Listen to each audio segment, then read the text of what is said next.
5장 읽어보셨지요? 뭐가 있던가요? 누가 나오던가요? 최선이 나오던가요? 아, 나만 장군. 예. 나씨가 나와, 나씨가. 아람의 군대 장관 나만, 나병 환자이고, 아람의 군대 장관이 존귀한 자인데 나병 환자 나만, 그 다음에 이스라엘 소녀 하녀가 나오고, 또 엘리사의 종 사환 게하시가 나오죠. 게하시는 일본 사람 같아요. 게하시상. 그렇게 나옵니다. 오늘 우리 인생이 이 열왕기하를 통해서 이 하나의 무대예요. 열왕기하는 하나의 무대를 만드신 거예요. 하나님이 무대에다가 며칠 올렸어요. 나만 올리고 소녀 하녀를 올리고 게하시를 올리고 엘리사 선지자 올리고, 우리 인생이 오늘 인생이 나만이든가 하녀이든가 게하시든가 일 거예요. 역사의 무대에 지금 우리가 올라와 있잖아요. 열왕기하 5장 시대는 그대로 올라와 있었고, 지금 오늘 우리가 살았잖아요. 지금 나만은 없어. 지금 그 소녀는 없어요. 게하시는 여기 없지만 또 다른 이 역사의 오늘의 무대 위에 우리가 올려져 있잖아요. 우리 모습이 역사의 무대에 뜨겠죠. 우리가 그 예수의 주권 아래서 나를 발견하고, 나를 어디서 발견해야 되죠? 예수 안에서 발견해야 되죠. 그래야 바르게 발견하죠. 안 그러면 전부 헛걸 봐요. 이 왜곡돼, 이게 비뚤어진 이상한 자기 모습을 가지고 있어요. 예수 안에 들어가야 내 모습을 바르게 볼 수가 있거든요. 예수는 역사의 주관자이심을 믿습니다. 열왕기하 5장에 나오는 이 역사의 무대도 예수를 위하여, 예수에 의해서 만들어진 역사예요. 무대예요.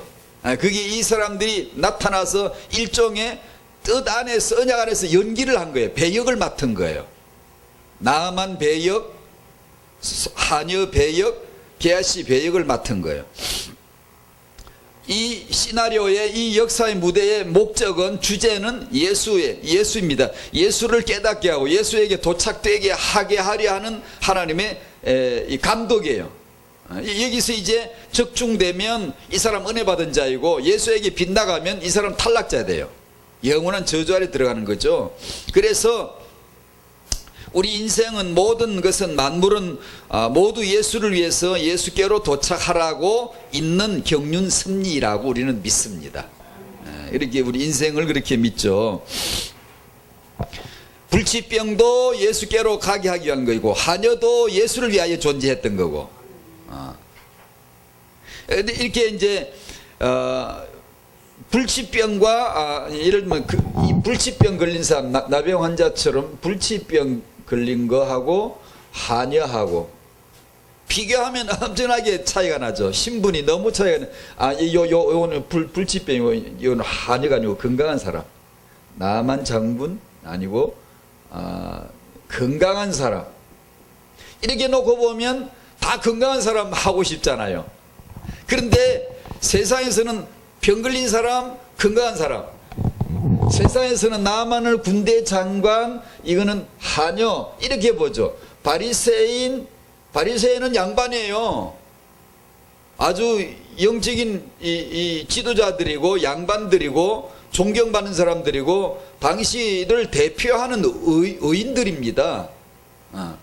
예수님한테만 이게 정치가 드러났죠. 그전에는 아무도 몰랐습니다. 바리새인하고 사마리아 여자하고 비교가 안 되죠. 사마리아 여자. 요한복음 4장에 나오는. 그런데 예수의 주권으로 이렇게 내려다보면 이거나 그거나 전부 다 예수를 위하여 예수께로 가게 하기 위한 하나님의 경륜과 섭리라는 거예요. 이걸 깨달으면 불치병 걸려가지고 예수 믿는 바람에 잘 걸렸다. 이게 너무 은혜 수단이 됐구나. 이렇게 되어지고, 이 경륜과 섭리를 빗나가 버리면 자 죽도록 참 더러운 병 걸려 고생하는구나. 이렇게 이제 나오자가 되는 거예요. 우리가 보기에 건강한 사람, 불치병 걸린 사람, 건강한 사람이 좋겠지. 천만에. 예수의 주권 아래서 보면 그런 게 아니야. 다 니나 내나 똑같은 거예요. 예수를 위하여 예수께로 누가 가냐 안 가냐 그 말이에요. 이 나만 장군이 불치병 안 걸렸으면 이스라엘에 와가지고 예수 믿겠어요? 절대 믿을 양반이 아니지.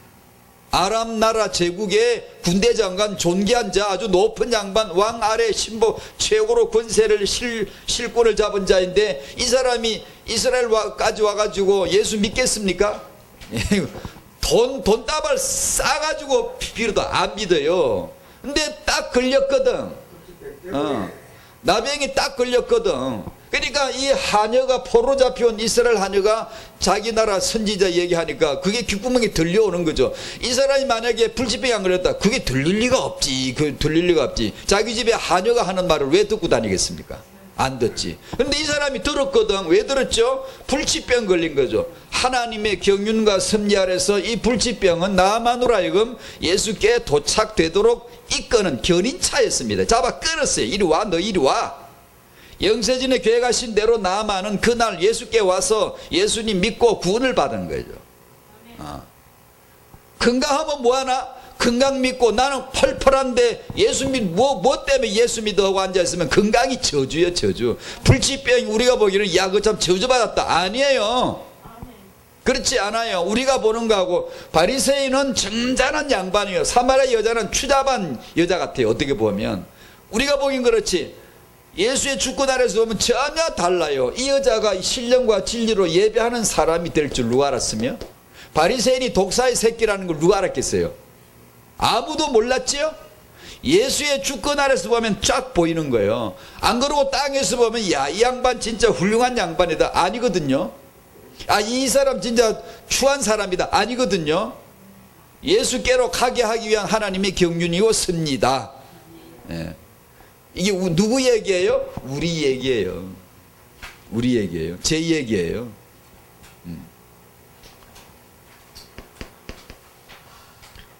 군대 장관이나 하녀나 다 그냥 예수께로 가면 되는 거예요. 그냥 하녀가 이게 뭐 재수 없어가 하녀가 됐다 이런 게 아니고, 전에 말씀드렸잖아요. 에베소 6장에 사도 바울이 사도가 로마의 종된 자들, 그때 당시 종된 그리스도인들에게 뭐라 그럽니까? 너 참 억울하게 종됐구나. 안 됐다. 예수 믿었는데 이제는 벗어나야지. 그런 말 한마디도 안 합니다. 하녀에게, 종들에게 그대로 메시지를 줍니다. 종으로서 잘 살아. 그래. 하녀가 뭐 군대 장관의 차이가, 우리는 뭐 야, 그게 성공해야 되는데 나와야 되는데, 아니요. 사도는 그렇게 말한 적이 없어요. 종은 종으로서 주인을 주님께 하듯이 잘 섬기라. 하녀 그랬잖아요. 예수를 소개했잖아요. 예수께로 나가게 했잖아요. 그러면 되고, 군대 장관 예수께로 나와서 구원 받을 수 있도록 불치병 걸렸고 다행히 구원 받았고 그러면 됐고, 인생이 그 예수 빗나가면 바리새인도 뱀의 독사의 새끼고, 그 경륜과 섭리 아래 복종하면 사마리아 여자, 추한 여자 같은데 신령과 진리로 예배할 자의 계시를 받은 자예요. 이 세상에서 그런 여자 없어요. 저기 이대를 나오고 서울대를 나오고 명문대 하버드를 나온 여자가 아니야. 이 여자는 좀 이상한 여자 같아요. 사마리아 우물가에 나온 이 여자는요. 근데 신령과 진리로 예배하리란 이 언약의 이 시대적인 하나님의 말씀을 받은 사람이 이 사람이에요. 세계 수십이 인류 가운데 그런 여자가 될 줄 누가 알았겠어요?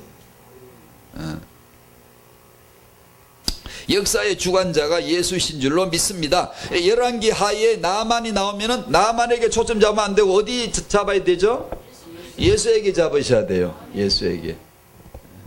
하녀에게 초점 잡지 말고 예수에게 카메라 렌즈 초점을 주르륵 딱 잡아서 예수께서 예수를 위하여 예수 그리스도에 의해서 이렇게 역사가 조정이 되는구나, 섭리가 되는구나, 이걸 보라는 거예요.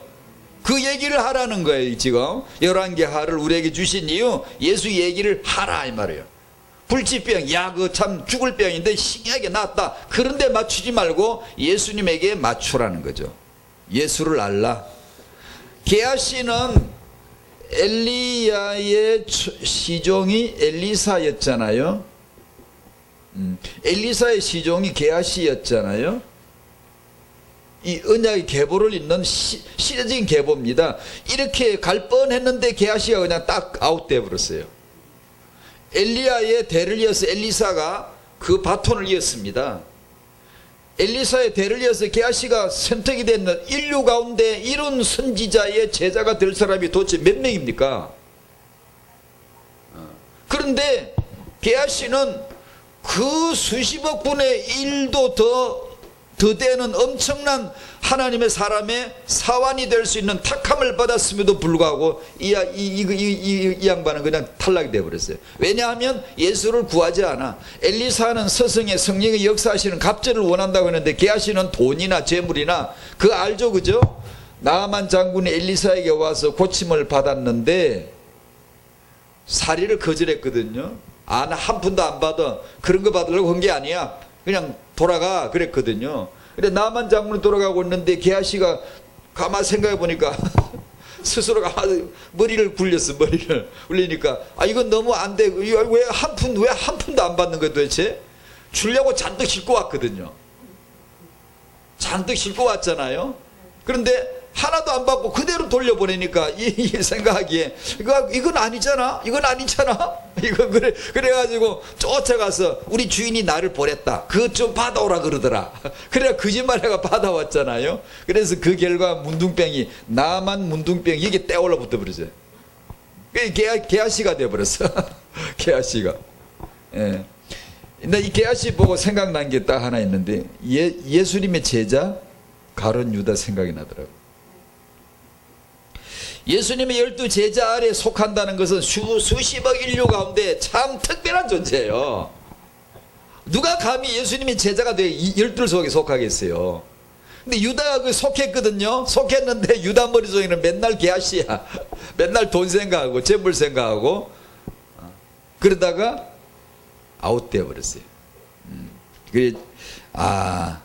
예수 믿어야 돼. 예수 귀한 줄 알아야 되지. 우리에게 날마다 시험이 들잖아요. 예수 귀한 줄 이 세상의 찌질이한 것들 때문에 예수가 흔들려요. 우리 마음에. 그래서 작은 일에 그냥 그 명분에 그 이득에 그냥 그것 때문에 온 마음이 흔들리고 왔다 갔다 하고 성질 부리고 짜증 부리고 왜 신경질 부려요? 예수가 흔들리는 거예요. 그게 이제 중심 잡아야지. 예수 믿어야지. 예수 귀한 줄 알아야지. 갈라디아 2장을 여시겠어요. 지난주와 더불어 이 본문을 좀 살펴보시겠습니다. 갈라디아 2장에서 20절에서 우리는 오직 예수를 보고 19절에서 오직 나를 보고 우리 후대 축복하니까 하나님 생각이 금방 또 나네. 지난주 같으면 오늘 또 빠졌네. 결석은 잘 빼먹네요. 가만히 있어. 코드를 어디다 맞출 건가? 이 후대 축복은 하나님이 주실 텐데 코드를 1번 오직 예수에다 제대로 맞춰줘야지요. 그 얘기를 오늘도 하겠습니다. 갈라디아서 2장 20절 지난주 보셨는데 19절에 보면 내가 율법으로 말미암아 살았다. 바울은 유대인이니까 율법 있는 사람이니까 우리는 어떻게 살죠? 한국의 종교로 살죠. 내가 한국 종교로 살고 한국의 도덕으로 살고 내가 무신론자 무신론으로 살고 자기 알아다 사는 게 있어요. 여기서의 주체는 나요. 내가 율법으로 살았다 이거요. 바울은 율법으로 말미암아 하나님을 기쁘시게 하려고 이렇게 하면 기뻐하겠지. 이렇게 하면 점수 따겠지. 이렇게 하면 내가 인정받겠지. 이렇게 해서 인정 못 받으면 어떡하지? 사람들이 날 보고 믿음 없다 그러면 어떡하지? 자꾸 그런 거 맨날 이렇게 나중심, 인간중심. 이게 바울이 그렇게 살았어요. 나는 율법으로 살았다. 나는 아까 바울은 유대인이니까 율법으로 살았고 우리는 한국 사람이니까 한국 율법으로 살았던 거예요. 양심으로 살았다. 양심껏 살았다. 그런 사람 전도다 보면 한둘 만나나? 난 예수는 안 믿지만 내 양심껏 산다. 그 말이에요. 내가 양심으로 말미암아 살았다. 똑같은 뜻이에요. 그게 나중심이에요. 20절은 내가 그리스도와 함께 십자가에 못 박았다. 그런데 이제 내가 사는 게 아니다. 내 안에 그리스도가 사신다. 그리스도 중심이에요. 예수 중심. 그래서 이것을 전체 주제가 분별이라고 지금 이제 주제를 붙여놓고요. 왜 자꾸 오직 예수를 말할까? 지난번 학원 복음화 1과에서 영적인 위기라 그랬죠. 위기. 하근복음 1과 영적인 위기 시대 하나님은 새롭게 시작하신다. 엘리야 시대 850대 1, 미가야 선지자 시대 400대 1, 영적 위기는 항상 있는 것이다. 지금도 똑같아요. 지금은 안 그럴 줄 알아요? 옛날 엘리야 시대는 850대 1이었다. 지금은 안 그럴 줄 압니까? 지금 얘기를 하려고 그러지. 하나님이 그 뭐 옛날 얘기 해가지고 뭐 하나님이 무슨 쑥떡을 잡수려 무슨 돈 받아 잡술 일 있나. 하나님은 그런 얘기 하시는 게 아니에요. 성경 얘기는 지금 나만 있다, 지금 하녀 있어, 지금 게하시 있어, 지금 예수 계셔, 그 얘기를 하시는 거거든요. 영적 위기 시대 지금이요. 그러니까 분별해야 된다니까. 아까 말씀드린 바리새인이 독사의 새끼일 줄은 아무도 몰랐지. 아무도 몰라요. 마귀가 저 흉악한 놈, 범죄자, 저는 이제 마귀 짓하는구나. 그건 다 알아요. 불신자도 알아. 불신자도 알아요. 저 짐승 같은 놈. 막 살인을 하고 막 살인은 그 죄인이 막 웃고 다니고 이렇게 하면요 소름 끼치고 막 저 짐승 같은 놈, 저 마귀 같은 놈 다 이렇게 해요. 불신자도 마귀를 알아. 그런 식으로. 근데 불신자가 바리새인 보고 예를 들어 세계에서 제일 1등가는 유교학자, 존경하는 도덕군자 이런 사람 보고 마귀라고 합니까? 절대로 안 하지. 바리새인이 의인이고 의회 운동하고 온 나라에서 세계 존중받는 사람인데 진짜 인간다운 인간이 저기 있다, 바리새인이다 이러는데 아무도 그 사람 욕 안 합니다. 마귀가 저 흉악한 죄인에게, 깡패 같은 놈에게 들어가 있으면 저 마귀다 이러지만 바리새인 속에 마귀가 들어가 있을 줄은 꿈에도 몰랐지. 아무도 몰랐지. 예수께서 오시니까 드디어 정체가 확 드러나는 게, 엑스레이 투시에 뼈와 신경이 탁 드러나듯이 착 드러나가지고 예수께서 뱀들아 독사의 새끼들아 딱 일어나는 거예요. 이걸 갖다 분별이라 하는 겁니다. 당시 카톨릭이 온 세계를 다 지배하고 존중받고 지도자, 종교 지도자인데 누가 감히 그게 사단이라고 누가 알았겠어요? 루터가 어느 날 깨닫고 보니까 싹 다 가짜예요. 싹 다 가짜예요. 아무도 가짜라고 보지 않을 때 누가 그걸 분별이 된다고요. 그걸 분별이라고 하는 거예요. 분별이 뭐죠? 예수를 아는 거예요. 예수를 알면 분별이 되고, 예수를 모르면 낌수도 몰라. 저분은 바리새인, 저분은 훌륭한 분, 도덕으로 잘 살면 다 좋은 사람이라 그러잖아요. 근데 예수님 앞에만 나오면 이건 독사의 새끼야. 다 존중받는데 그걸 분별이라고 합니다. 귀한 명품에는 짝퉁이 있는 법이잖아요. 반드시 가짜가 있습니다. 진품 같지만 누구나 속을 수 있는, 아무도 가려내지 못한 가짜가 있어요. 그게 마귀입니다. 마귀. 분별을 못 해내요. 왜냐? 또 반복합니다. 더러운 곳에 있기만 하면 좋겠는데 그게 아니고 바리새인 속에 마귀가 들어가 있을 줄은 아무도 몰랐거든요. 예수님이 오시니까 이 뱀 또아리를 틀고 있는 게 드러난 거예요. 그게 분별입니다. 십자가의 복음이에요. 이걸 알아야만이, 너무 근사한데 위조가 너무 근사해요. 너무 바느질도 똑같고 그냥 소재도 같은 것 같고 그냥 찍은 것도 마크도 똑같고 똑같아. 아무리 봐도 진짜 같은데 예수님이 착 보면 금방 알아요. 가짜예요. 이게 예수가 내 안에 들어오시면 가짜가 보이네. 십자가의 복음 아니면 가짜야. 저 사람 잘 살잖아. 아니 가짜야. 그런 은혜가 있으시기 바랍니다. 그게 예수예요. 예수 믿는 자의 그게 분별이에요. 안 그러면 그냥 쏘가요. 우리가요. 성경 믿는다고 하는 사람이 더 위험할 수 있어요. 신천지 성경 가르쳐요. 하나님 믿는다고 하는 사람이 더 위험할 수 있어요. 바리새인들요, 여호와의 말씀이 여호와요 늘 그랬어요. 뜻밖의 예수께서 그들을 보고 뱀이라고 독사라고 말할 거는 상상도 못한 거지. 거룩하게 여호와 그러고 있었는데 거짓 조폭을 말하는 게 아니고, 거짓된 죄인들을 말하는 게 아니고 거짓 선지자. 거짓 선지자. 그죠? 아주 아까 또 반복합니다. 세상에 아주 누가 봐도 죄인 같아. 저 인간 나쁜 짐승 같은 놈. 그게 아니고 거짓 나쁜 놈 이게 아니고 거짓 선지자, 거짓 메신저, 거짓 선생님들, 종려 긴 가운 입고 근사하고 거짓 선지자들. 예, 이게 아무도 분별한 설마 저분이 설마 저 바리새인 바목사님이 예수님은 보였던 겁니다. 그걸 분별이라고 하는 겁니다, 여러분. 그게 뭐죠? 우리 오늘 이 시간에 우리에게 주시는 메시지 뭐죠? 너 예수 믿어라. 너 예수 알아라. 너 예수 더 알아야 돼. 그 메시지예요. 예수 모르면 다 쏘아요. 낌수도 모르고 쏘아버린다니까요. 그러니까 예수 믿으라는 말씀이에요. 예수 믿으라. 오직 예수 영세 전에부터 이제와 영원토록 두고두고 다음에도 나누고 싶어요. 예수는 뭐냐? 영원 전부터 이제와 영원토록 미리 정해놓은 불변의 하나님의 뜻이다. 예수다 말입니다. 그러니까 항상 예수를 봐야 돼. 열왕기하 5장을 턱 펼치면 예수를 딱 먼저 써놓으세요. 그냥요. 위에다가. 성경에도 써놓고 여러분 기도집에 이과가 열왕기하 5장 딱 뜨면 바로 위에다 그냥 예수를 딱 써붙여버리세요. 문패를 가서 걸어버리세요. 이 집은 예수 집. 열왕기하는 예수 거. 예수 위에 수 있다. 딱 써붙여 놓으세요. 그리고 보세요. 그리고 예수를 위하여 예수에 의해서 예수의 언약 성취를 위하여 어떻게 하셨나. 나만이 이렇게 해서 예수 믿게 됐구나. 참 불치병 너무 다행이네. 이 하녀 예수 알았으니 하녀가 뭐 상관 있나. 하녀라도 예수를 전할 수가 있네. 이게 예수를 그냥 갖다 붙이면 돼. 그냥 이게 억지냐. 아니요. 정확한 성경의 해석이에요. 예.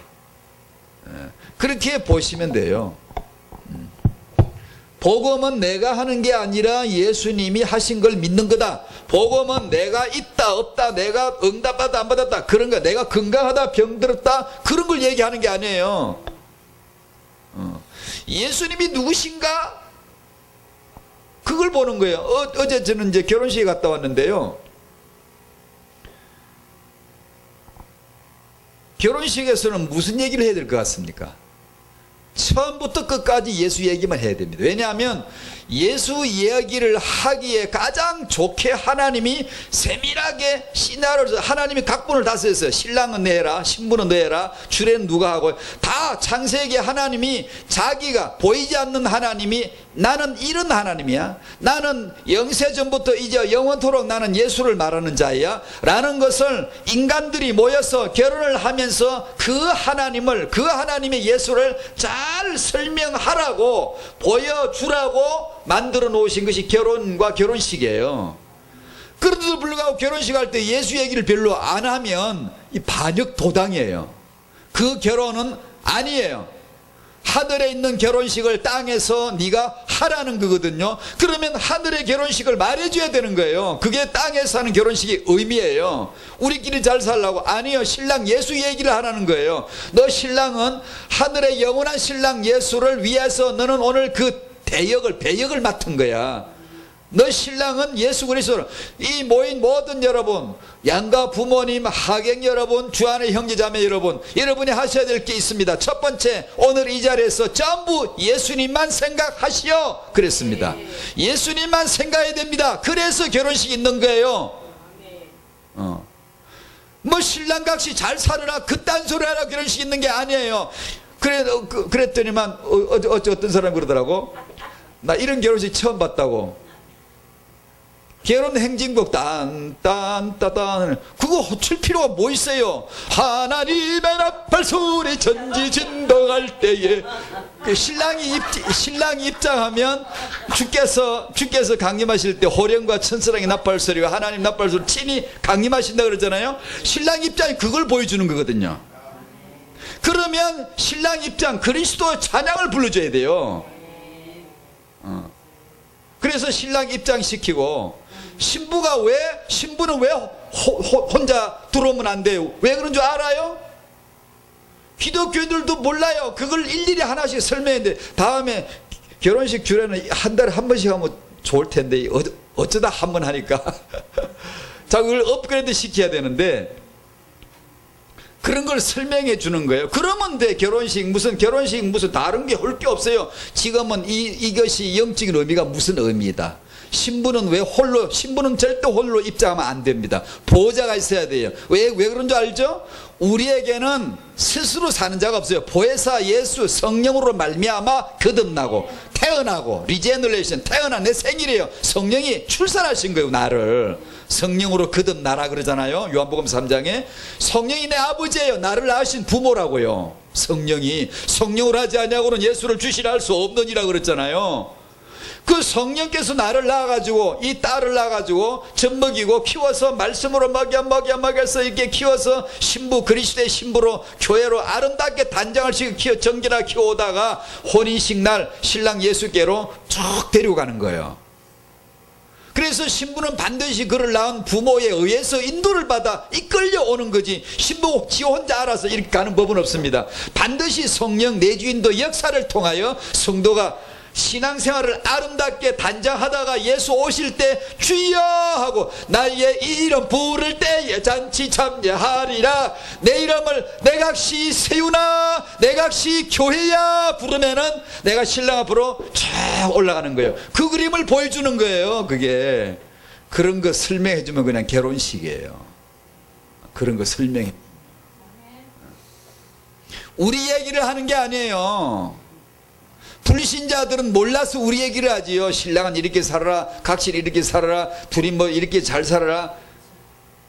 우리는 예수를 알잖아. 이 결혼식이 하늘의 결혼식을 보여주는 땅의 퍼포먼스예요. 우리 땅의 연극의 연극, 언약적 연극 하는 거예요. 신랑 노래하는 거예요. 예수 노래하는 거예요. 교회 노래하는 거예요. 지금 신랑같이 세워놓고 우리는 전부 신랑 예수님 다 전부 다 앉아라 하객이 예수 신부에 다 예수 믿는 사람들은. 예수 안 믿는 여러분 오늘 한 분도 빠짐없이 예수님 믿고 구원받으시기를 바랍니다.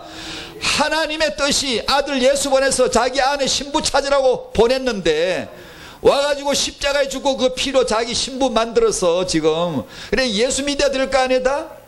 그리고 그 얘기하면 되고, 그 다음에 예수 믿는 성도들은 이 신랑이 누군지, 신부가 누군지, 신부 아버지가 누군지, 왜 하얀 세아포를 썼는지 이런 걸 알려주면 되는 거죠. 그러면 야 은혜 받는 거죠. 은혜 받는 거죠. 사람들이. 그래서 이제 그런 얘기를 해주면 그렇습니다. 성도들이 목사님들도 그러고 와서 다들 인사할 때 은혜 받았습니다. 은혜 받았습니다. 그래 다요. 예. 왜냐 그게 복음이니까.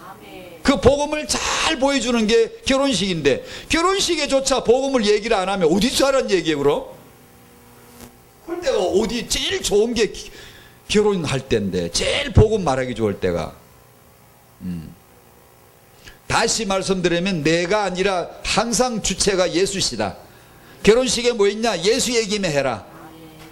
누가 죽었냐? 예수 얘기만 해라. 누가 태어났나? 예수 얘기만 하라. 전부 다 예수를 위해서, 예수에 의해서 이루어진 것들이거든요. 그죠?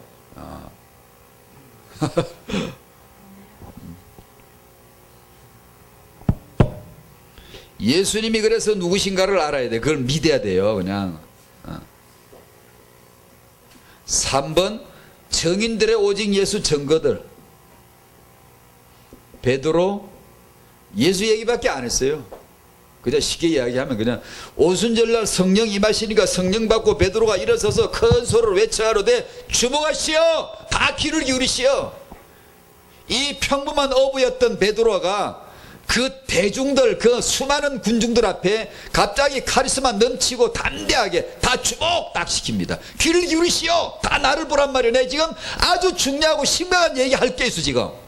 이렇게 베드로가 그럴 양반이 아닙니다. 이 사람이 그냥 어부였어요. 그렇게 대중들 앞에 리드를 하고 사람들을 끌어서 주목 다 나를 보란 말이요, 이렇게 할 주제가 못 됩니다. 근데 보시오, 예수님 믿고 성령이 임하시니까 베드로가 일어서서 큰 소리로 외쳐가라되 여러분 다 귀를 기울이시오. 이래 놓고는 예수 얘기를 쫙 합니다. 너희가 오늘 죽인 이 예수를 하나님이 주와 그리스도가 되게 하셨다 하고 설교를 딱 끝을 냅니다. 그러니까 백성들이 뭐라 그러죠? 가슴을 치면서 어찌할꼬. 그러니까 베드로 회개하라, 예수 이름으로 세례받으라, 그러면 성령을 선물로 받는다. 그날 그래 시킨 대로 따라해. 너희들 까불지 마, 빨리 시킨 대로 해. 회개하란 말에 빨리 예수님 마음에 오시고 예수 이름으로 세례받아. 예, 그렇게 할게요. 베드로한테 질질 끌려오는 거 보세요. 베드로 그럴 양반이 아니야. 이 사람 어부예요, 어부 출신이. 베드로 말에 항복에 복종에 전부나 30명이나 그날 예수 믿었지 않습니까? 그 베드로가 한 설교가 뭐죠? 기독교 최초의 설교라 그래요. 설교자란 설교자는 모두 배워야 될 모델인데요. 뭘 했죠? 예수 얘기밖에 한 게 없어요. 바울 회심하자마자 첫 번째 바로 입이 터졌죠. 뭐라고? 예수가 그리스도 되심을 증언하기 시작했어요. 스데반 죽을 때 예수 증거하고요. 초대 교인들 싹 다 예수 얘기하고요. 그냥 예수 얘기밖에 없어요. 오직 예수예요. 그렇게 했어요. 우리는 어떻게 해야 되죠? 오직 예수여야 할 줄로 믿습니다. 우리도 그렇게 하면 다른 복음이 있는 것처럼 말하지 마세요. 다른 복음이 있는 것처럼 운을 떼지 마세요. 무식해 보여도 그냥 예수 얘기를 자꾸 하는 게, 열왕기하 5장을 배우면 그냥 예수 얘기를 하는 게 자꾸만 하는 거예요. 그래야지 예수가 아닌 다른 복음이 있는 듯한 뉘앙스를, 다른 복음이 있습니다 이렇게는 하지 않지. 우리가 안 하더라도 예수가 아닌 다른 복음이 있는 것처럼 느낌을 줄 수 있는 다른 얘기를 할 필요가 별로 없다고요. 그렇지? 왜 베드로, 바울 이런 사람들이 오직 예수만 말할 수밖에 없었나? 그거는 삼위일체 하나님이 오직 증거가 예수밖에 없게. 아버지도 예수 증거, 예수도 예수 증거, 성령도 예수 증거, 성경도 예수 기록, 그냥 다 그랬기 때문에 이건 필연적으로 맞아요. 우리도 예수 믿는 사람이라면 그냥 예수 얘기를 해야 돼요. 하나님도 예수 말았는데, 예수도 예수 했는데, 성령도 예수 했는데, 성경도 예수 했는데 왜 우리는 예수를 안 해야 됩니까? 우리도 예수 해야지. 그래야 예수 편이지. 예수 쪽에 쓴 사람이지. 맞잖아요. 바울도 예수 했는데, 베드로도 예수 했는데 나라고 왜 딴 얘기를 하겠어요? 나도 예수의 종이면 예수 그래야죠. 맞잖아요. 그래서 오직 예수라는 거예요.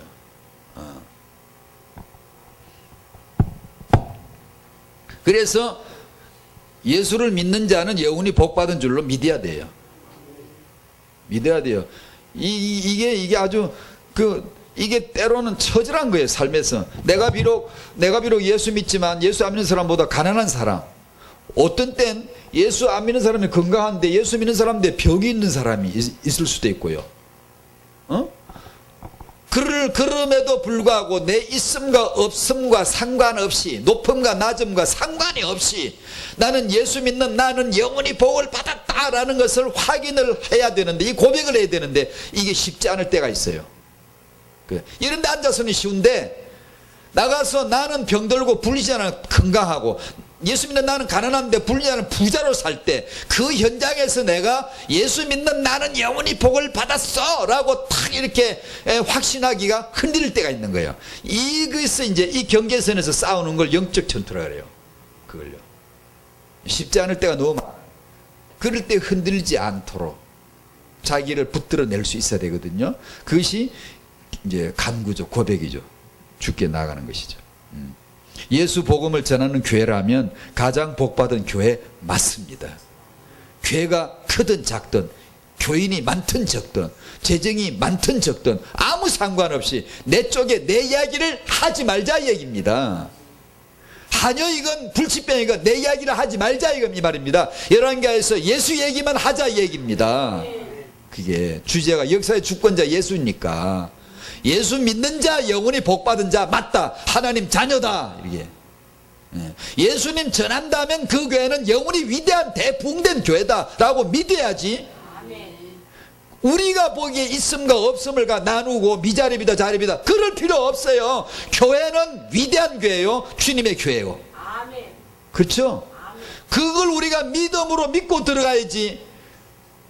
맨날 뭐가 없는 듯이 개척교회일수록 그러면 안 됩니다. 그러면 정말 이건 예수님에게 모욕을 돌리는 거예요. 그럴 필요가 없어. 곧 죽을 바에야 죽을지라도 그럴 필요가 없다니까요. 교회는 존재 자체가 목표가 자립이 아니에요. 오직 예수 믿느냐 안 믿느냐, 그게 우리의 목표지, 유일한 존재의 가치이지, 우리가 뭘 자립했냐 안 했냐, 우리 교회가 돈이 많냐 적냐, 우리 교회 건물이 있냐 없냐, 그런 걸 말하면 안 됩니다. 원래는 본질적으로 그런 교회가 성경에 어디 있습니까? 전부 예수 믿는 사람 성전이요 교회요 하나님의 백성이고, 다 복을 받았지. 이미 다 받았는데 뭘 우리가 있다 없다 구분을 합니까? 만약에 어떤 성도가 예수를 믿는데 가난하게 산다, 그게 우리는 모여서 어떻게 뭐 주눅이 들어가 기가 막히게 그렇게 살아야 됩니까? 예수님 믿는 찬양을 드리고 하나님 예배를 드리고 복받은 자임을 확인시켜주고, 우리는 복을 받았다. 우리는 이 세상에 예수 믿는 복을 누가 받습니까 여러분? 예수를 모르니까 그렇지, 알고 나면 예수 믿은 거 그거 하나면 영원히 족한 거 아니에요? 그래야지. 안 그러면 뭐가 내가 되고 안 되고 그것 때문에 기가 꺾이고 아니면 기 살고, 이거는 순진이 아무것도 아니에요. 복음도 아니고 그거는.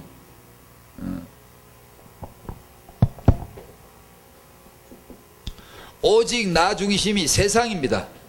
오직 나 중심이 되려고 하나님을 떠난 것이 나이고, 이것을 성경은 죄라 그럽니다. 죄인이라 그래요. 무슨 나쁜 짓을 하고 남을 이렇게 해코지라고 이러기 전에 나 중심 되어 보려고 하나님을 떠난 저의를 가진, 중심을 가진 사람을 죄인이라 그러는데, 그게 나요, 자아라고 그래요. 자, 그게 성경은 그걸 흉악범이라고, 가장 추잡한 악인이라고 말을 해요. 성경은.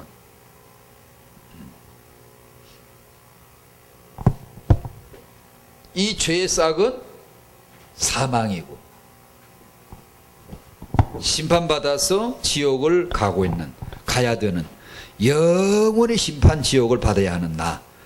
내가 사는 것이 저주고 태어난 것이 저주이고, 내가 사는 것만큼 저주이고, 더 살면 더 저주이고, 예수를 모르는데 훌륭하면 더 저주이. 그게 예수 모르는데 바리새인처럼 거룩하면 더 저주고, 예수 모르는데 유교 공자처럼 착하게 살면 더 저주가 되어버리는 거예요. 그게 예수가 없다는 사실이 그렇게 위태한 겁니다. 그게 안 태어난 게 100번 잘했지, 괜히 태어나가 지옥 가버렸는데, 이렇게 경륜과 섭리 아래서 걸려드니까 내가 태어난 게 복이고, 불치병도 복이 되고, 다 복이 되어버리는 거야. 건강도 복이고 불치병도 복이고 똑같아. 그냥 우리가 보기에는 건강 불치병 주권 아래서 보면 똑같은 거예요. 다 예수께로 가게 하기 위한 발판이에요. 근데 건강한데 예수 안 갔다, 저주예요. 불치병인데 예수께로 안 갔다, 저주받은 거예요. 그게 예수께로 안 간 게 저주받은 거지, 불치병이 저주가 아니라고요. 그게 우리 당세도 그런 간증은 너무 많잖아요. 우리가 알고 있는 사람, 정말 불치병 걸렸는데 행복하게 주께 영광 돌리면서 사는 사람들이 한둘입니까 지금? 예수 믿어가지고.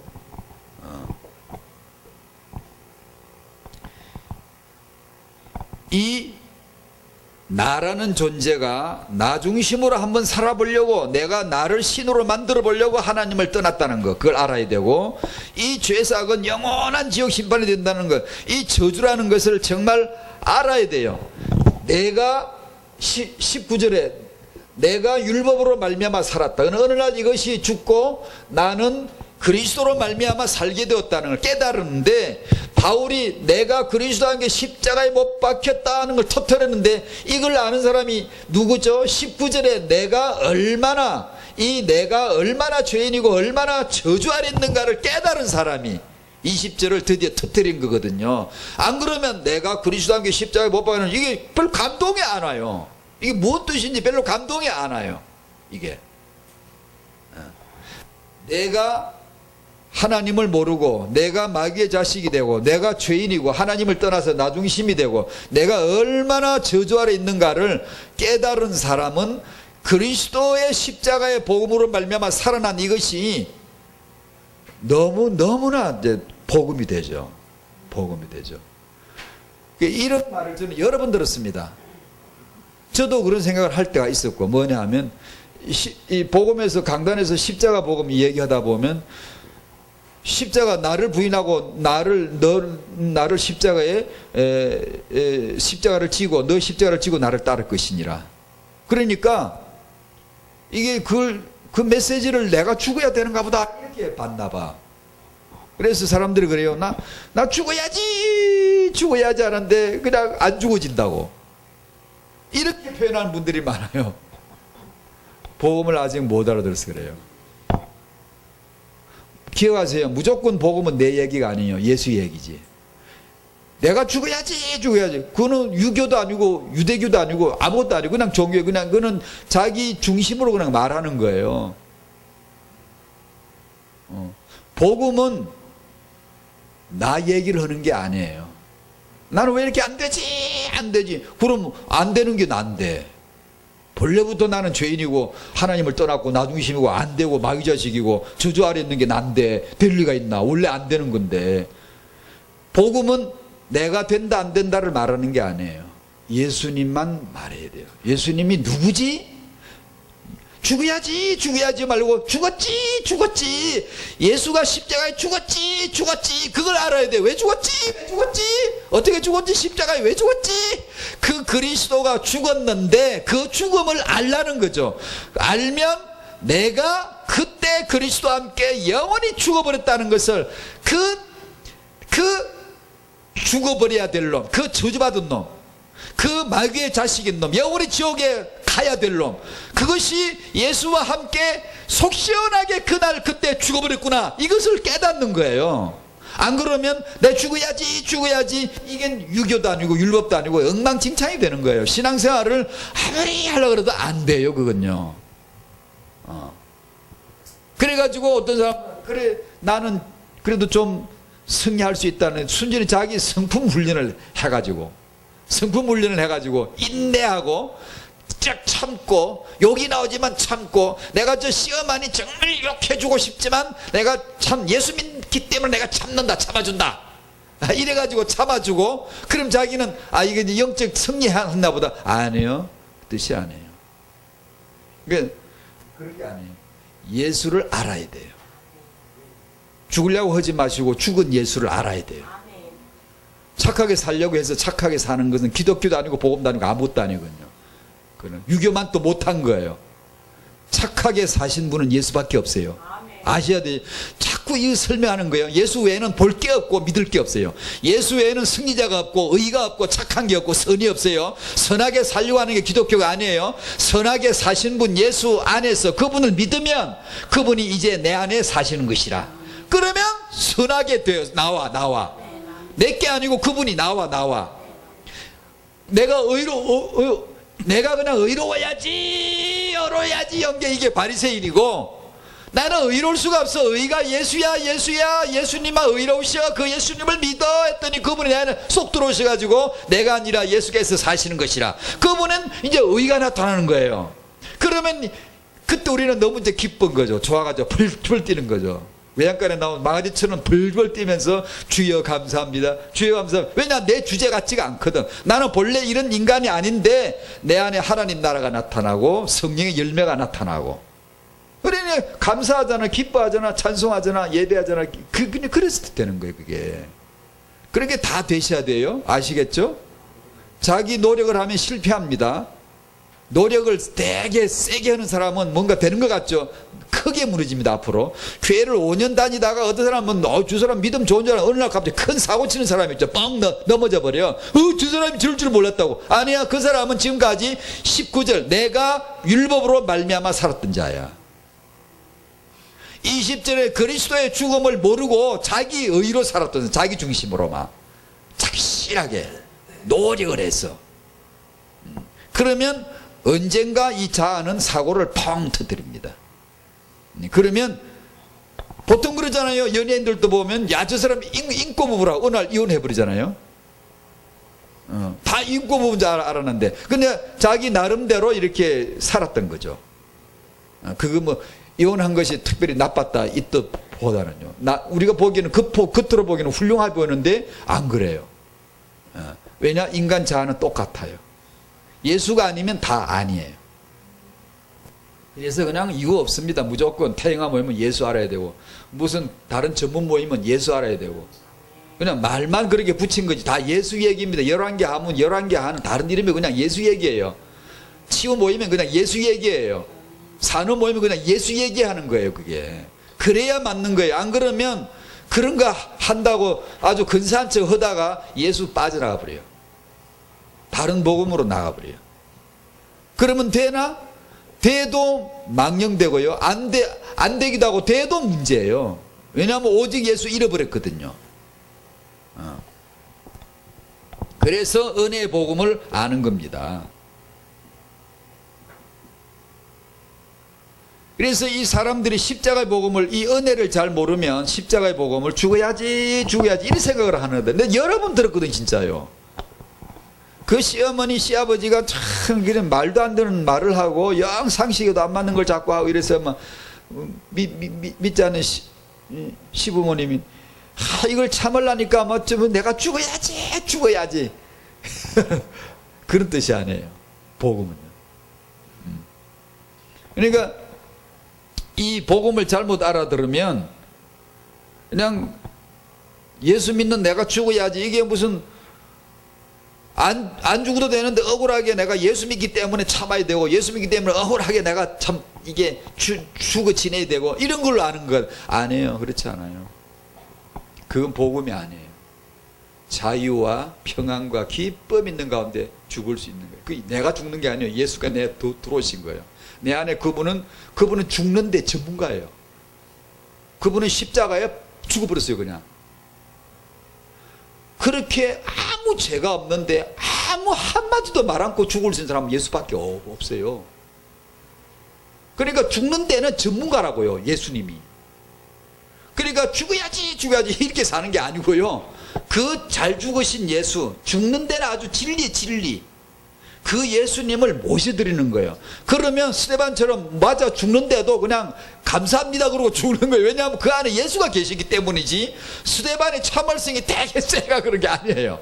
그게요, 나 오늘 예수 믿기 때문에 참아야 돼, 난 그래도 죽어야 돼, 이게 아니고 기쁘게 죽은 거예요. 왜냐하면 예수께서 돌에 맞아 죽으신 거예요, 그날. 그죠? 예수님은 잘 죽으니까 그럴 때 말하지 않고 슬퍼하지 않고 잘 죽으세요. 그 복음에, 그 복음을 깨달으셔야 돼요. 예수께서 십자가에 죽으실 때 나도 그날 죽었구나, 그 예수를 깨달아야 돼요. 잘 안 깨달아진다고요? 그런 사람 많아요. 괜찮아요. 잘 안 깨달아지면 또 집에 가면 또 막 짜증나고 막 신기려고 그래요. 또 그냥 이게 뭐 좀 막 인간적으로 막 이렇게 막 그 불협화음이 생기고 막 그런 일 얽히고 매고 막 그래요. 괜찮아요, 그렇게 사는 게. 그런데 그걸 통해서 어떻게 된다고요? 그 불치병을 통하여, 그 문제를 통하여 발판 삼아서 예수께로 고개를 들면 돼요. 주여 주여 주여, 예수 알게 하시고 십자가 복음 알게 하시고, 무조건 알아야 돼. 무조건 예수 알아야 돼. 무조건 예수 믿어야 돼. 그 외에는 길이 없습니다. 나는 길이요 진리요 생명이요, 예수 외에는 다른 이로서는 구원을 얻을 수 없나니 아무것도 없어요. 주의 이름 부른 자만 구원을 받아요. 그러니까 맨날 예수 알려고 하세요. 그냥 예수님 바라보세요. 그냥 예수님 알게 해주세요. 예수요 예수요, 그냥 예수요 예수요. 그냥 오늘 몇 번 불렀어요 여러분. 제가 그래서 이번 주 우리 교회인들에게 숙제를 해줬어요. 정식이도 오늘 3번 하는데 한 번 할 때마다 갈라디아 2장 10절을 30번씩 30번씩 암송하라고. 내가 그리스도 함께 십자가에 못 박히나니 그런 일은 내가 사는 것이 아니고 우리 배 안에 그리스도께서 하시는 것이라 30번씩 하라고. 그랬더니 아침부터 카톡에 막 지금 갈라디아 2장 10절 암송하고 있냐고 막 서로 막 이렇게 얘기를 하더라고. 설거지하면서 설거지하면서 30번 금방 해요. 안 해서 그렇지. 30번 한다고 깨닫냐? 그렇지도 않아요. 그러나 해놓으면 하나님이 나중에 깨닫게 해요. 너 옛날에 그렇게 했잖아. 그게 이런 뜻이란다. 어느 날 말씀 듣다가, 아니 조용히 기도하는데 말씀을 하나님이 탁 찔러줍니다. 이렇게. 그래서 그렇게 해놓는 거예요. 예수께서 저주받은 나를 대신하여서 십자가에 죽으시고 나도 그날 같이 죽도록 은혜를 주셨어요. 은혜를. 그걸 깨달아야 돼. 그 복음을. 그래서 여러분이 주는 그리스도시요, 이 받은 복음을 계속 묵상해야 돼. 그게 무슨 뜻이지? 십자가 무슨 뜻인지 그걸 알아야 돼. 그것만 신앙생활이에요. 그게 어느 날 탁 터지는 순간 정말 그 영광스러운 복음을 드디어 이제 누리게 되는 거예요. 차츰차츰 이제 자유로워집니다. 평안해집니다. 차츰차츰 눈이 밝아집니다. 문제에 휘말들지 않습니다. 차츰차츰.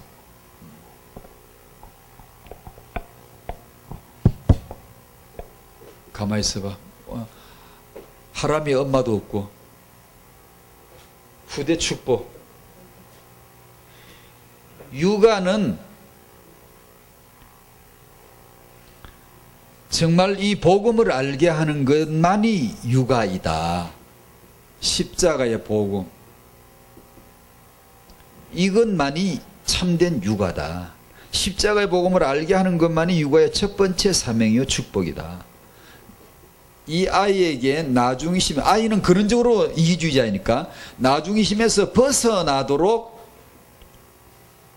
길러줘야 되는데, 그렇게 하자면 도덕이나 규범, 유교식으로 해가지고만 될 일은 아니고 십자가의 복음으로, 십자가의 대속이지. 대신 그리스도가 십자가 지시고 대속해 주신 이 복음을 알아야 된다. 근데 아이가 자기가 하나님에게 이 복음을 알아들을 날이 올 텐데 그 이전에 이미 부모가 그걸 깔아 넣어주는 것이죠. 태영아 때는 깨닫지도 못해. 얘가 몰라요. 모르는 상관없는데 그때가 더 좋은 거예요. 그때 이걸 계속해서 깔아 넣어주면 하나님이 아이에게 어느 날 이 말씀을 건드리시겠죠. 그러면 십자가가 그런 거구나, 이 아이가 어느 날 깨닫게 되어지는 거예요. 내가 그리스도와 함께 십자가에 못 박혔구나 아는 순간 이 아이는 이걸 깔아놓은 아이와 깔아놓지 않은 아이 램되는 수준이 다른 거지. 이제 하나님은 반드시 그렇게 하실 줄로 믿고, 왜냐하면 하나님에게 중요한 건 십자가의 복음뿐인데. 그래서 이걸 십자가의 대속의 복음을 이 아이에게 들려줘요. 그래야 나중심을 벗어나지. 안 그러면 전부 이기주의예요. 이기주의자. 나중심에서 못 벗어나요. 성경의 죄가 뭐죠? 나중심. 저주가 뭐죠? 나중심. 마귀자식이 뭐죠? 나중심. 전부 나가요. 내가 이렇게 문제입니다. 제가 자주 말씀드리잖아요. 그런데 참 신기한 게 있잖아요. 제가 하나님 앞에 질문을 얼마나 많이 던졌는지요. 근데 하나님, 그 나 자아, 내 육성을, 내 자아를 이거 좀 감해 주시면 안 돼요? 예수 믿은, 그래도 목사 정도 하려면 평신도들은 반반이라 치자. 0 50%, 6 50%. 그러면 목회자 정도 하려면 은혜를 확 주셔가지고 0 70%, 6 30%. 기도를 한참 하면 0 80%, 6 20%. 요런 정도로 차츰차츰 이렇게 해서 영빨이 세지고 6의 유혹이 점점 감소해지고 좀 이렇게 해주면 얼마나 좋을까? 안 그래요. 하나도 그건 손을 대지 않아요. 이 근원적인 이기주의자, 마귀 자식, 마귀를 대적하는 이 내 자아, 육을 그대로 남겨놔요. 그대로. 나 그 진짜 한동안 이해를 못해. 왜 그래야 되지? 그래, 성화가 되면, 나는 신앙생활 잘해 나가고 성화가 되면, 성화라는 걸 어떻게 생각했냐면 영의 영토가 넓어지고 내 육이 40%, 30%, 20% 줄어드는 건 줄 알았어요. 안 그래요. 똑같아. 처음에 내가 예수 믿을 때는 지금이랑 똑같아요. 똑같아요. 지금은 다르죠. 많이 다르죠. 달라졌는데 내가 달라진 게 아니고 복음을 깨달은 거예요. 복음을 안 건 만큼 내가 달라진 것처럼 보이지 나는 똑같아요. 똑같은데 예수님이 내 안에 들어오셔서 차지하시는 영토가 넓어진 거예요. 복음을 알아듣는 거지. 이제 내가 이럴 때 그냥 걱정만 해서는 안 돼. 내가 걱정하는 게 아니라 예수님을 바라봐야 돼. 내가 책임을 다지려고 하지 말고 예수님께 고백드려야 돼. 내가 다 따지고 내가 항변하고 내가 싸우려고 시비를 걸고 이렇게 할 게 아니라 예수께 맡겨야 돼. 이런 걸 이제 배웠거든. 이제 이게 복음이 서서히 조금씩 들어왔거든요. 그래서 예전처럼 신기를 안 부리는 거죠. 화를 내고 막 이렇게. 지금도 그러고 그런 육성이 그대로 있지만 지금은 복음에 의해서 다스려지는 거예요. 이제 그 차이예요. 그 차이일 뿐이에요. 이게 참 어떻게 보면 참 신기하더라고요. 절대 당신의 육은 감수되지 않습니다. 감수되지 않아요. 그런 가운데서 십자가의 복음만 의지하게 만들어요. 그러니까 그게 예수만 믿어야 돼, 십자가 복음만 믿어야 돼 가르치기는 딱 좋은 거예요. 그게 내 싸가지 그대로 있고 내 모자람이 그대로 있고 내 어려움이 그대로 있는 것이 십자가의 복음을 의지하게 만들기는 딱 좋은 거예요. 그게 나만의 불치병 안 걸렸으면 예수 믿을까? 안 믿을까요? 믿을 리가 없지. 제 양반이 우리 얘기예요, 우리 얘기. 그죠? 그래서 우리에게 문제가 있는 거예요. 내 약함. 늘 약함에, 뭐 조금 댕기면 피곤해가지고 퍼져 누워서 쉬어야 돼. 그것도 문제잖아요, 사실은. 그때 주여, 주여, 주여, 주여 하는 거예요. 딱 그런 거예요. 그래서 이 아이에게 너 자신을 의지하지 말고 정말 예수를 의지해야 돼. 너 자신을 벗어나야 돼. 예수만 의지해야 돼. 그걸 가르쳐 주기에 십자가의 복음으로 키워줘야 된다는 거죠. 대속. 우리는 우리 힘으로 사는 게 아니다. 예수 힘으로 산다.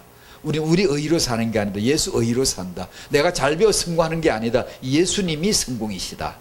이걸 그냥 타행할 때부터 계속 일러준다는 거죠. 결론입니다. 몇 가지 말씀드릴게요. 첫 번째, 타영아 메시지에서 왜 자꾸 타영아 관련된 내용을 말하면 되지, 야 자꾸 예수 복음을 말하나 싶지요. 타영아의 필요가 복음이라고 저는 생각했고, 타영아의 성부가, 렘넌트 성부가 복음에서 난다고 보기 때문입니다.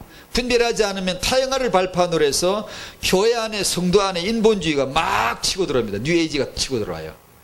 전문사이란 타이틀을 통해서 그 문을 확 열고 인본주의가 막 들어와요. 그럴 바에 타영 안 하는 게 좋아요. 차라리 막아버리고 예수 얘기만 하는 게 나아요. 어줍잖하게 뭐 한다고 그쪽 얘기하다가 그쪽 문을 열고 인본주의가 막 들어와요. 나도 모르게 그 인본주의 다 들어와 버려요. 예수 얘기 별로 안 합니다. 지금 오직 예수 며칠 됐다고 지금 별로 얘기들 안 합니다. 조심해야 됩니다, 여러분.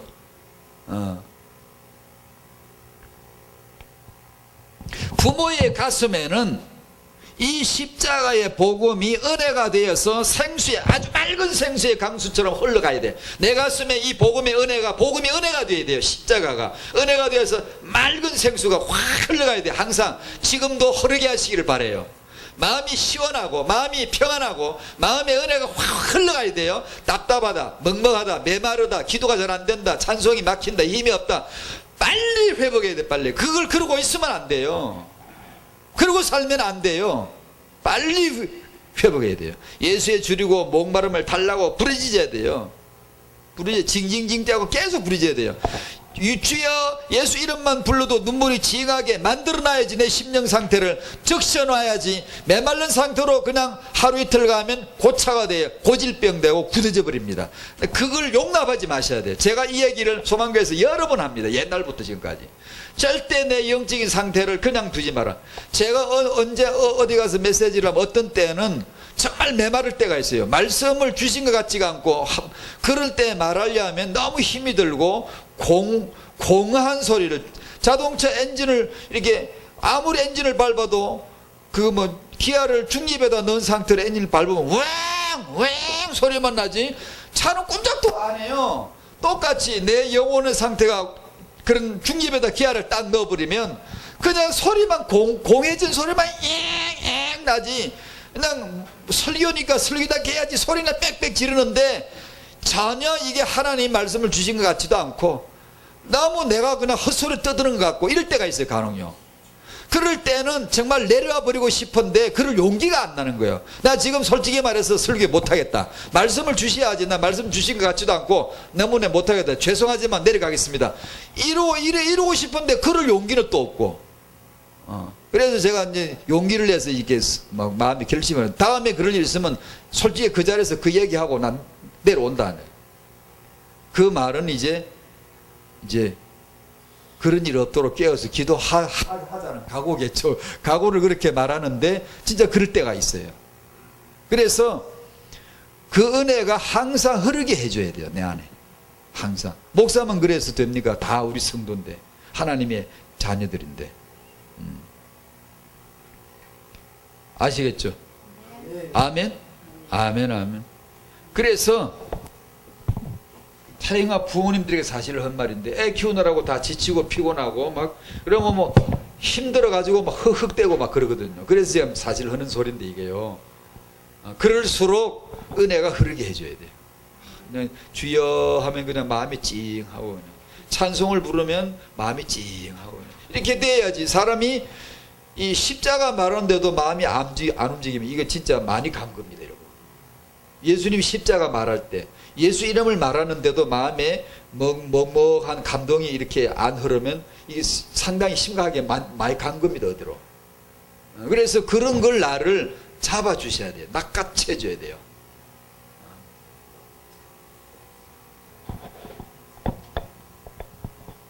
회복이 잘 안 되면 그냥 밥을 안 먹으면 돼요.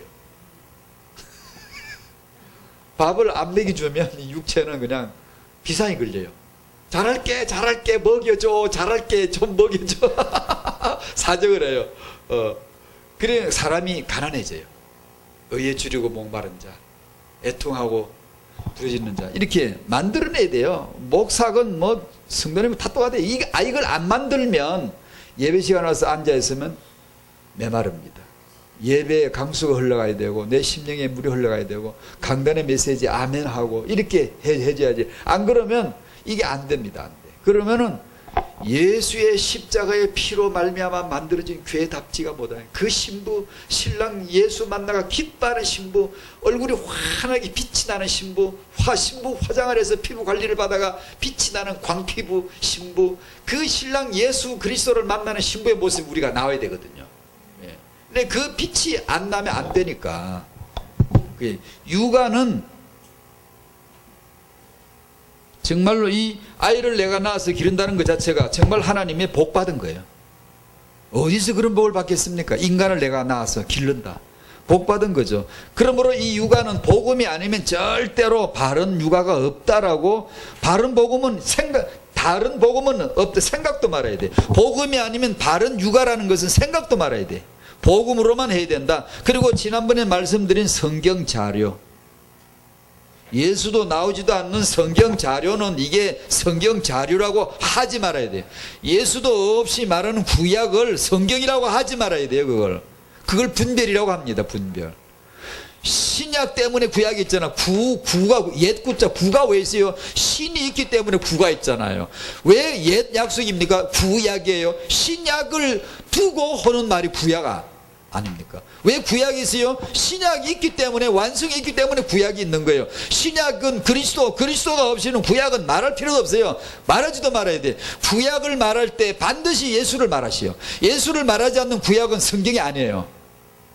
신약이 있기 때문에 구약이 있는데 신약을 말하지 않으면, 그리스도를 말하지 않으면 어떻게 구약 성경입니까? 그냥 책이지. 왜 내가 이 말을 하죠? 그냥 소위 했잖아요. 예수 얘기하지 않는 구약 성경 얘기가 99%라고.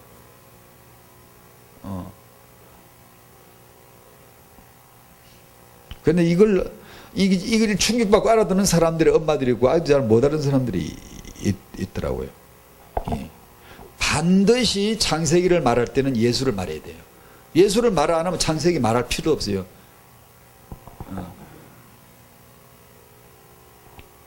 그 얘기입니다. 그러니까 이 아이에게 창세기에서부터 계속해서 예수 얘기를 해주라는 얘기입니다. 예수 얘기를 해주고. 구약은 예수 예언했고 신약은 예수님 오셨고, 그 예수 얘기를 해주란 말입니다. 근데 그 예수 얘기를 안 하거든요. 신기할 정도입니다. 여러분이 이 분별로서 남을 비판하는 게 아니고 분별로서 조용히 한번 분별의 눈으로 잘 한번 봐보십시오. 끔찍합니다. 여러분요. 예수 얘기를 왜 안 합니까? 여러분, 왜 기독교가 예수 얘기를 안 합니까? 그 아이들 성경 자료 99%, 제가 감히 99%라고 그랬습니다. 더 됩니다. 더 돼. 예수 얘기 없습니다. 그냥 성경만 얘기하고 있어요. 그건 성경 아닙니다. 이 성경은 곧 내게 대하여 기록한 것이니라. 알아들었으면 예수를 말해야지. 아, 이게 예수 얘기구나. 그렇게 해야지요. 근데 그걸 안 합니다. 왜 안 한다고 생각하십니까, 여러분? 이게 심각한 문제거든요. 왜 예수를 툭 터뜨리지 못하죠? 왜 말하지 못하죠? 그 얘기는 제가 반도 못합니다. 왜냐하면 더 말을 하면 혹시 너무 이렇게 뭐가 또 다르게 오해가지고 내가 말을 못하는데요. 심각합니다. 그래서 850대 1, 400대 1 영적 위기 시대 거짓 선지자들이 그렇게 많았던 겁니다. 그걸 지금 이 시대에 보라는 겁니다. 보라는. 그래서 오직 예수만 그리스도다. 완전 예수, 충분하다, 완벽하다, 단번에 영혼이 완전하다. 그 예수. 그걸 정말 믿느냐? 믿으면 맨날 그 얘기를 해야죠. 사실이죠. 예수를 먹이지 않는, 오직 예수를 먹이지 않는 육아는 사입이에요. 가짜예요. 그걸 우리 태영아 부모들에게 이제 얘기를 하고 싶었던 것입니다. 이상입니다. 분별, 오직 예수이거나 오직 나이거나, 이게 세상이에요. 우리들은 오직 예수 되기를 바랍니다. 아멘. 기도하